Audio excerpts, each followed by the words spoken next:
I'm in the mood for fish and chips. Welcome back to the Mighty Mansfield Show. Now, I am indeed in the mood for fish and chips, but I do have one thing to say about this place. I'm out and about again as per usual. My work is taking me near Henley-on-Thames again, so I'm actually going to a chip shop, a fish and chip shop that I previously went to, and they didn't update their Google, so it was shut, and that was annoying. So I slated it.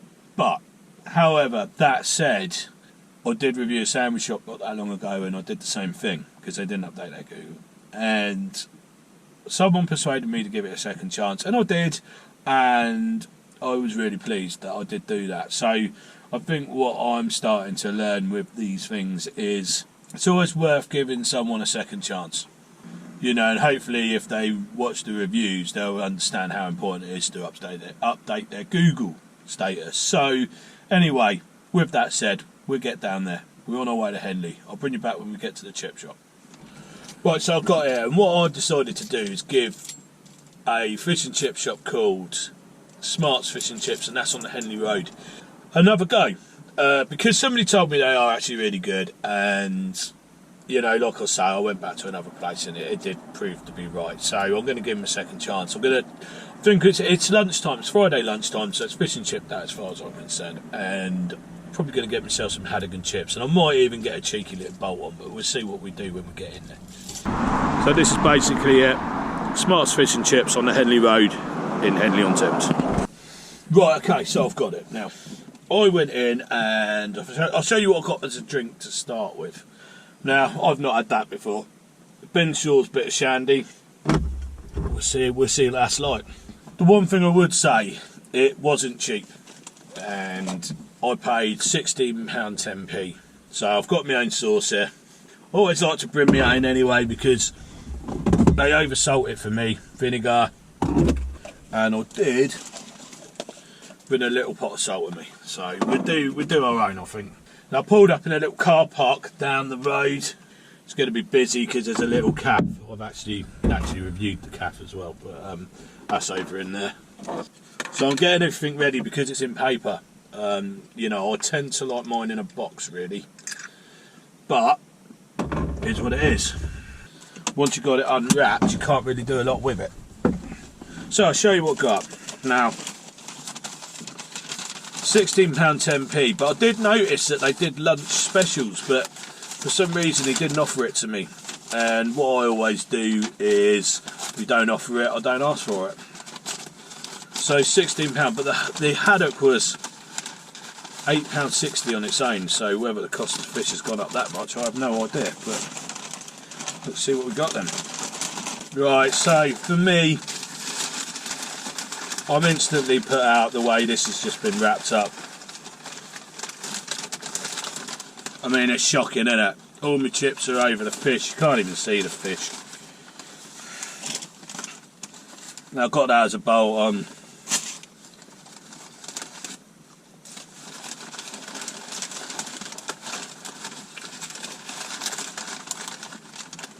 So there's the fish there, look. That's basically what we're getting.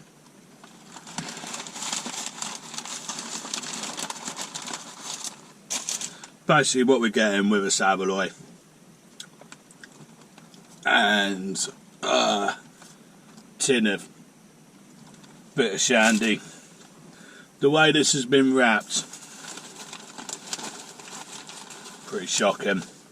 And immediately, my haddock's not crispy. It's about as a little bit overdone for me, I think.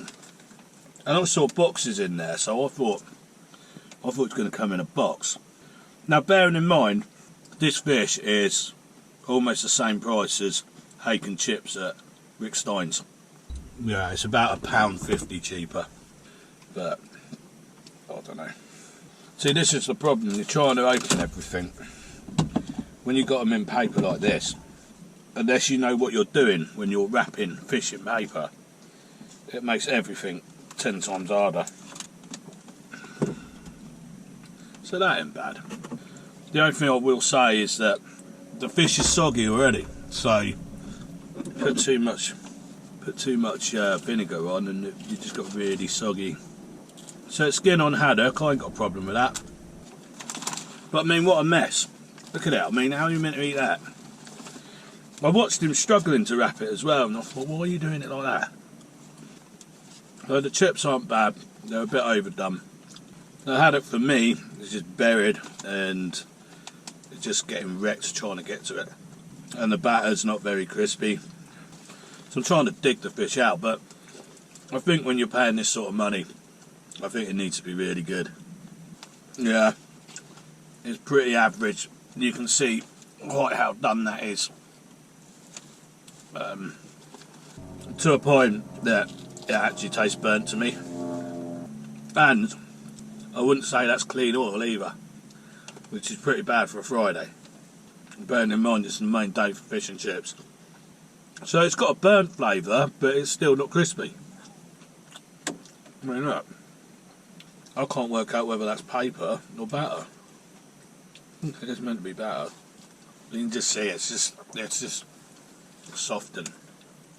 And I thought a lot of the fish was buried, but it's not. It's actually a very, very small piece. And for £8.60 for the fish itself, well, it's a bit of a rip-off actually. £16 10p. I don't know how they justify that. Not when you go down somewhere like Rick Stein's at Padstow and it's like £1.50 more, and that's with proper tartar sauce as well, and they make it and it's amazing. You know, forget about these reviews that say it and not. It is a really good establishment, but this isn't. It just isn't really cutting it for me. So I would say that this is less than average. I mean, it just doesn't look great, does it? I mean, look at it. Very greasy, very average. Definitely not worth that sort of money. Which is a shame, because I wanted it to be good, but the trouble is with someone like me, is I go all over the place, and I go to some of the best the country's got to offer. So I really am quite particular with fish and chips. I don't mind if you're not the best, but then you've got to reflect that in your pricing. You can't serve it at the best pricing, you know, at the highest price. Nah. I wish I hadn't come out and done that. Well, let's have a go on this old saveloy. So obviously these are bought in. It's better than the fish, that's for sure. The fish was really not nice. But then they buy these in, so you can't really go wrong. So the saveloy ain't bad. That ain't bad. But these are all bought in stuff. I've never had this bit of shandy before, it's alright actually. But I find it hard to enjoy fish and chips when I'm not at the coastline anyway. I really like to see the sea, it just adds to the atmosphere for me. However, that said, I still don't think I would have enjoyed that. So the fish was £8.60 and it was tiny, like really small. The batter was heavy, burnt, but soft. So, you know, you've got to be outstanding to get yourself into all those three categories, haven't you? It really wasn't pleasant. The chips, they were alright, they were a bit overdone as well. And fish and chips is one of those classic things, you know, there's so many places that do outstanding fish and chips. Rockfish and Brixham, Magpies at Whitby. Well, I think Whitby's got a few actually. And then you've got people like Rick Stein's at Padstow, although a lot of people say they're not very good, they are. And that'll take me on to something else I'm going to talk about over a bit of the week. But that wasn't very good at all. So that was Smart's Fish and Chips and the Henley Road in Henley-on-Thames. I'm going to score that pretty bang average. Well, below average actually, because it was below average. I'm going to give it 3.5 out of 10. Would I go back? Definitely not. I wouldn't ever go back there. I wouldn't entertain it. It's just one of them stereotypical inland fish and chip shops. I mean, £16 10p. And that wasn't even with any homemade sauce. So, nah, I wouldn't bother. Swerve it. You know, wait till you get down the coast and go somewhere decent. Anyway, I've got a special beer of the week to do. So we'll get back there now and we'll have a look at that. It's a bit different. I'll see you when we get back there. Right, okay, so I'm back, and I've got to say, what a disappointing experience that was. And it was just rubbish, overcooked, like slimy, not crisp batter. Chips were rubbish. The way they packaged it was rubbish. And when you're paying that sort of money, I think that they should put a bit more effort in personally. So that was, of course, Smart's Fish and Chips, Henley Road, 3.5 out of 10. I think I gave it. I wouldn't go back there now. So I'm going to show you what I got for beer of the week. This is quite exciting. Now it's a bit of a weird one. I wouldn't usually choose this, but I'll show you what I've got. We've got Vault City, rhubarb and custard. Now, when I was younger, we used to get the old rhubarb and custard sweets, a bit like pear drops, I suppose. They were right, but I'm not sure how it work in a beer. But anyway, so this is 4.7%. It's made by Vault City, modern sour beer it's called. Let's have a go.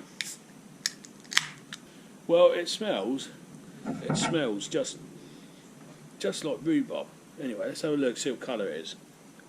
Okay, I thought that would be a bit more pinky, but I'm not sure how the custard's going to work in there, but there we go. So I've got to say that it wouldn't usually be my first sort of choice. I'm very much a lager man, but doing this show has made me be a little bit more adventurous, I guess. And I must admit, I am enjoying tasting different beers that I would never normally pick up. I'm just like, no, I'll have Stella. So I'm sort of pleased it pushes my boundaries a little bit as well. So there we go. Right, cheers. That's really weird. So I get rhubarb straight away. It's like a fizzy rhubarb beer. It is sour, but I'm not getting any custard coming through it. I don't know where they got the custard from. Very rhubarby, very sour. Tastes a bit like rhubarb crumble, but without a custard, if you like. I would say it tastes very much like the stewed rhubarb in rhubarb crumble, without the rest of it. So actually, for me, it's not that unpleasant. It's very fizzy, but I can drink that. Will I get it again? Nah, probably not. I don't think it's my cup of tea. But, it was worth a go, wasn't it? It's all right. If you really like rhubarb, you'll probably like it. Now, it is produced in Scotland, which is quite unusual, I guess. But, yeah, it's all right. It makes a nice change. So I did say in the card, didn't I, that there was an issue I wanted to talk about. Well, not an issue. We're approaching a season, and a lot of people call it winter. I don't. And this is the reason why. So I watch a lot of van lifers on YouTube, and I really like shows that are honest. So people like Mad Mark's van life channel, I love it because he's so honest about it all. He says it how it is. He doesn't edit, and I've got a lot of time for people like that.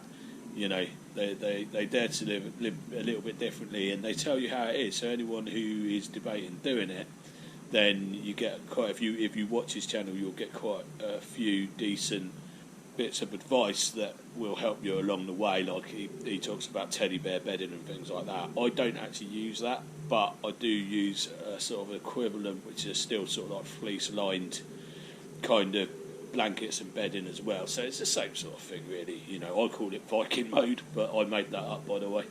And so really, I call this season clickbait season, and the reason I call it clickbait season is because you're going to get bombarded with thumbnails saying I survived treacherous winter nights in the UK, or we got attacked by angry locals, or Part for life, not as safe as you think, someone threw a brick at my van, that sort of rubbish. And trust you me, it is rubbish. Now, I've been on my van adventures now for 3 or 4 years, and I've never seen or been met by any hostility at all. Like nothing. And I don't know what it is. Some of these bigger mainstream channels, well, some of them seem to have had more fires in vans than I've had hot dinners. They've been attacked by angry locals on certain Scottish routes like the NC 500, and these locals look remarkably familiar because they look exactly like their parents, almost like they're starring in the video. Just saying. And for me, it takes away what the essence of my channel is about. It's about food, good food. I'm filming a playlist called Campsite Cooking with Mighty Mansfield that'll get released at the end of the year, and I'll introduce the van a lot more to it and a lot more camping obviously, but due to what happened at the end of this year, I usually get out after the summer holidays, school summer holidays, and I just couldn't do it this year because I've had things to do. So that is all coming, but you know, that's what I'm on about when I talk about clickbait season. You know, it's not hard. Van life in the UK is not difficult, and you know, if you've got the right bedding and the right equipment and the right jackets, you're never going to be cold. You know, you don't. I do have a small radiator in my van, but I'm not always on electric hookup. So when you see me on the campsites, I'm never on electric hookup. So I never have the heating on the campsites. It's only during the week when I'm back at work that I hook up on the electric, and yeah, I do run a small radiator. But you'd be stupid not to, wouldn't you? But you don't actually need it. With the right bedding, you don't actually need it. So yeah, just bear that in mind when you see all these thumbnails saying, "Oh, you know, we survived this and we survived that." You ain't survived anything. You know, you're not in the Arctic Circle. You're not in Norway. You know, you're not plummeting to -20, -30. And you know, I've even slept in vans in Mirabeau in the French Alps at -18 and still survived it with no bother at all. So yeah, that's all I've got to say on the subject. Anyway, I'm going to show you what I got for a beer snack today, and I'm quite excited for these. So we've got Smith's bacon fries. Now, people say they're like Frazzles. They're not. Nothing like Frazzles. They are far superior to Frazzles. So they're like a little wheat type thing.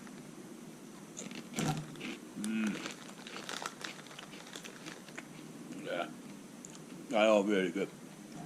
And the same company do scampi flavoured fries, and they're really nice as well. So what I've decided to do is, I'm getting a bit disillusioned by fish and chip shops up round my way, and I never enjoy them when I'm inland. Let me know in the comments if you know any inland fish and chip shops that you really rate. There is one I used to go to called the Golden Hind, and that is down Marylebone Lane. It was in Marylebone Lane, but behind Marylebone High Street. But that was years ago since I've been there, and that was good, but still didn't have the same edge as sitting there watching the trawlers and sitting there with like a nice sea breeze on you. You know, I don't think you can beat that. But anyway, let me know in the comments if you know anywhere that's decent to get fish and chips inland. So I'm gonna enjoy this pint actually now. It's growing on me a little bit, and I hope you enjoyed this episode. Cheers for watching. Hit the like, subscribe, it really helps, and I totally appreciate it when you do that.